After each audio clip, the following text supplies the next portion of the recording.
Here are some commonly used words in exercise science related to resistance training.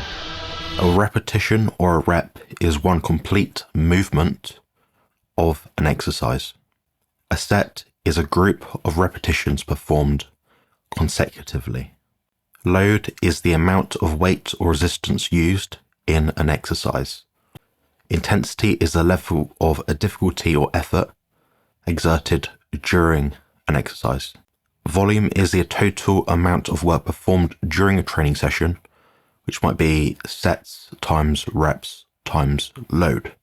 Muscular hypertrophy is an increase in muscle size. Progressive overload is gradually increasing the demands placed in the body to stimulate muscle growth and adaptation. Eccentric contractions are an exercise phase where the muscles lengthen whilst under tension. A concentric contraction is an exercise phase where the muscle begins to shorten while under tension. An isometric contraction is an exercise where the muscle is held in a static position without changing its length. A rest interval is the time period between sets or exercises for recovery. An obvious one perhaps, but the resistance training program is a structured plan involving exercise with resistance to improve muscular strength, endurance, or hypertrophy. A repetition maximum, or RM, is the maximum amount of repetitions a person can perform with a given load before fatigue and a breakdown of form. An isolation exercise is an exercise that targets specific muscle groups or joint motions. A compound exercise is an exercise that involves multiple muscle groups or joints in a coordinated way. The range of motion, or RM, is the complete movement capacity of a joint or muscle. Training frequency is the number of training sessions performed per week. The tempo is the speed at which an exercise is performed, including the concentric, eccentric, and isometric phases. Periodization is a training concept that involves systematically varying training variables, for example, sets, reps, and load, over time to optimize performance and adaptation. Autoregulation in bodybuilding refers to the practice of adjusting training variables, such as volume, intensity, or exercise selection based on internal cues and feedback from the body. Rather than following rigid preset workout plans, autoregulation allows for individuals to listen to their body signals and regulate their training accordingly. Muscular strength is the ability of a muscle or muscle group to exert maximum force against resistance. The resistance profile is the amount of force placed upon the muscles during specific parts of the movement. This can be adapted through a piece of equipment like adding chains, bands, or using resistance machines that have different weight loading patterns to target different portions of the movement with additional load. This is an example of an external stimulus.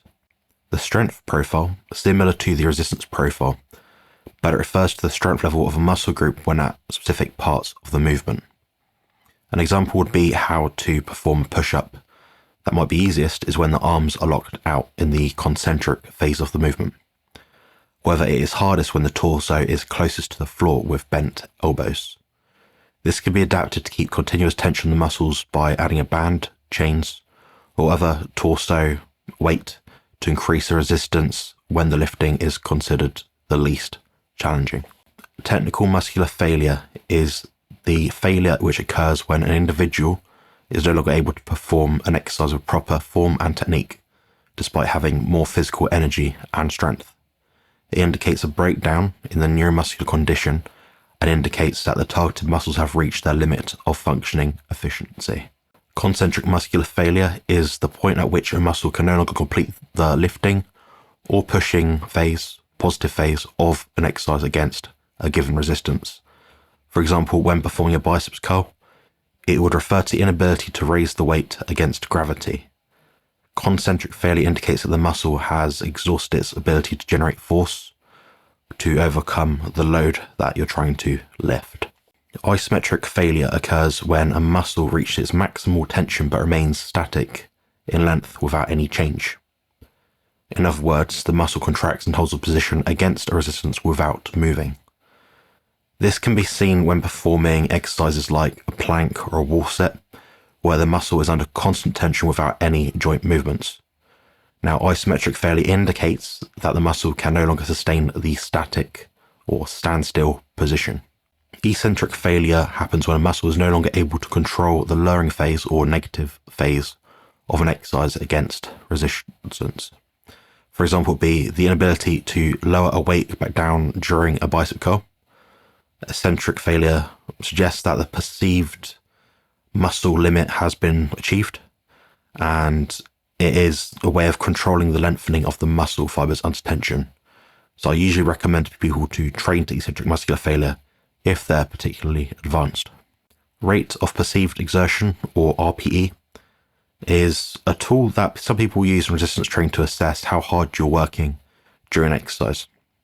It's a scale ranging from 1 to 10, with very light being 1 and max effort being number 10. That's how you basically describe the different levels of exertion. Now, RPE lets you gauge your effort based on how tired or uncomfortable you feel. So it's a subjective kind of measurement. It's a helpful way to describe your workout intensity even when you don't have objective measures to rely on. So RPE encourages self-awareness and helps you make informed decisions about your next lifting session or the next set you're about to perform. Delayed onset muscle soreness, or DOMS, refers to the muscle discomfort that typically sets in around 1 to 2 days after intense physical exercise.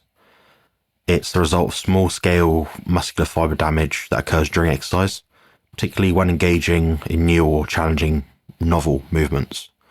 Whilst experiencing DOMS is common, it doesn't necessarily explain if you are adapting to the exercise that you're performing. It's just an indication that the muscles have been worked, but may not yield long-term predictable outcomes. Yeah, buddy. So that's just for fun. That was a quote by Ronnie Coleman, 8-time Mr. Olympia winner. And he's known for that catchphrase, which is just, yeah, buddy, amongst a few other things. Became synonymous with his hard work, dedication, and relentless pursuit to chase the bodybuilding dream. People usually say this when they're trying to kick ass in the gym. I hope that's been useful to you guys. Let me know in the comments below.